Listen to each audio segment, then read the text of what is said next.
अस्सलाम वालेकुम नाजरीन, मैं हूं परवेज इकबाल। नजर डालते हैं यूरोप की ताज़ा तरीन खबरों पर। स्विट्जरलैंड में होने वाले एक रेफरेंडम में अवाम की अक्सरियत ने अवामी मकामात पर बुर्का और नकाब पहनने पर पाबंदी आयद करने की तजवीज़ की हमायत की है। मुसलमान तंजीमों ने इस फैसले पर शदीद मायूसी का इजहार किया है और इस फैसले को अदालत में चैलेंज करने का ऐलान किया है।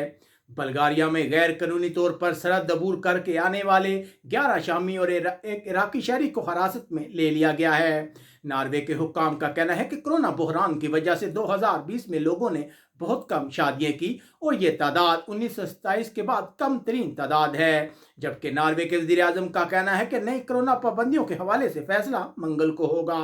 स्वीडन की एक अदालत ने एक औरत को अपने 2 साल के बच्चे को शाम ले जाने के इल्जाम में 3 साल कैद की सजा सुनाई है, जबकि स्वीडन की पुलिस गुज़िश्ता रोज होने वाले एहतजाज के सिलसिले में तहकीकात कर रही है।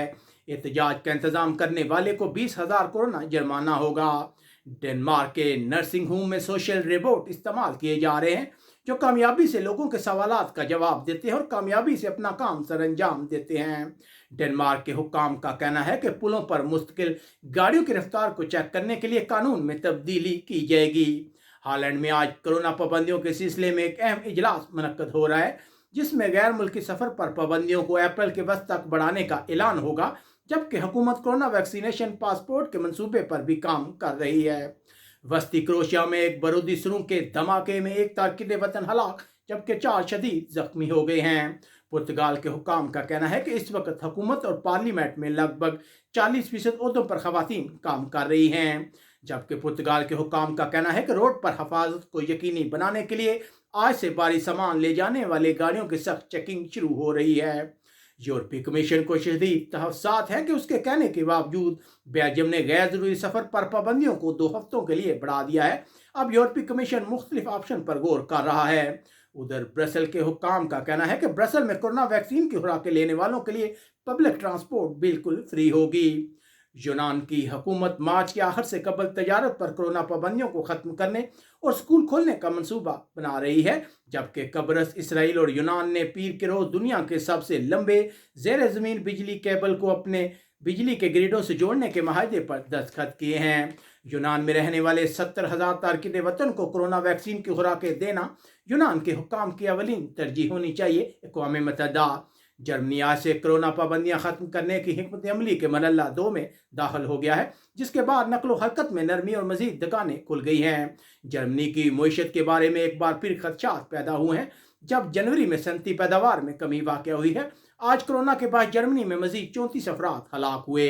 इंसानी हकूक़ की तंजीमों के वसी इत्तेहाद ने यूरोपीय यूनियन के सदस्य से मुतालबा किया है कि वो इस बात को यकीनी बनाए कि फ्रांस अपनी मुसलन आबादी से निपटने के लिए कानून की हुक्मरानी का एहतराम करे। जबकि फ्रांस की पुलिस ने यूनिवर्सिटी में 2 प्रोफेसर को निशाना बनाने पर तुलबा के खिलाफ तहकीकात का आगाज किया है। हफ्ते और इतवार के रोज फ्रांस में 5,85,000 लोगों को कोरोना वैक्सीन की खुराकें दी गई। इटली के हुक्काम ने भी दूसरे यूरोपीय ममालिक की तरह एस्ट्राज़ेनेका कोरोना वैक्सीन को 65 साल से बड़ी उम्र के लोगों के इस्तेमाल के लिए मंजूरी दी है। उधर इटली के हुक्काम ने फ्रांस में 2015 में होने वाले दहशतगर्दी के वाक़े में मुलव्वस एक शख्स को गिरफ्तार करने का दावा किया है। इटली टेलीकॉम ने इस साल 1300 नौकरियों में कमी का मंसूबा बनाया है। इटली के हुक्काम ने कलाब्रिया के जनूबी इलाके में 9 अफराद को हिरासत में लिया है, जो तारकिन वतन से बहुत कम उजरत में काम ले रहे थे। इंग्लैंड में तमाम बच्चे जनवरी के बाद आज स्कूलों में वापस आ गए हैं। मुल्क में कोरोना वैक्सीनेशन के अमल को तेज करके कोरोना पाबंदियों को नरम किया जा रहा है। जबकि एक इंटरव्यू में प्रिंस हैरी की अहलिया मेगान ने शाही खानदान पर बहुत से इल्जाम आयद किए हैं। उनका कहना है कि एक मौके पर वो जिंदा नहीं रहना चाहती थी। बरतानिया ने गुज़िश्ता साल यूरोपीय यूनियन के रुकन ममालिक से 900 के करीब तारकिन वतन को अपनाया, लेकिन उसके बदले सिर्फ 100 तारकिन वतन को यूरोपीय यूनियन में भेजा गया। स्पेन कोरोना बहरान की वजह से शरह पैदाश में दिसंबर और जनवरी के महीने में 23% कमी वाक़या हुई है। उधर खबरें आ रही है कि हुकूमत छोटे और दरमाने दर्जे के कारोबार की मदद के लिए इस माह के आखिर तक 11 बिलियन यूरो के एक इमदादी पैकेज की मंजूरी देगी। स्पेन में बेरोजगारी की शरह गैर मुल्कियों में मकामी अफराद की निस्बत 20% ज़्यादा है। गैर मुल्कियों में बेरोजगारी की शरह 33% ज़्यादा है। स्पेन शरीयत हासिल करने वालों के लिए खुशखबरी। जो ताज़ा तरीन हम तक इत्तलात आ रही है उनके मुताबिक हुकूमत की जानब से तमाम नेशनैलिटी की दरख्वास्तों को निपटाने के लिए हंगामी मनसूबे का ऐलान हुआ है। तमाम स्पानिश वकला इस मनसूबे की तस्दीक कर रहे हैं। आज या कल इस सिलसिले में मजीद तफसीलात सामने आएंगी, लेकिन ये उन लोगों के लिए अच्छी खबर है जो काफ़ी टाइम से अपने नेशनैलिटी का इंतज़ार कर रहे थे। उम्मीद है आपको हमारी नशरियात पसंद आई होगी। आप कमेंट्स करके हमें अपनी राय से आगाह कर सकते हैं। अब तक के लिए इतना ही। अपने मेज़बान परवेज़ इकबाल को इजाज़त दीजिएगा। अल्लाह हाफिज़।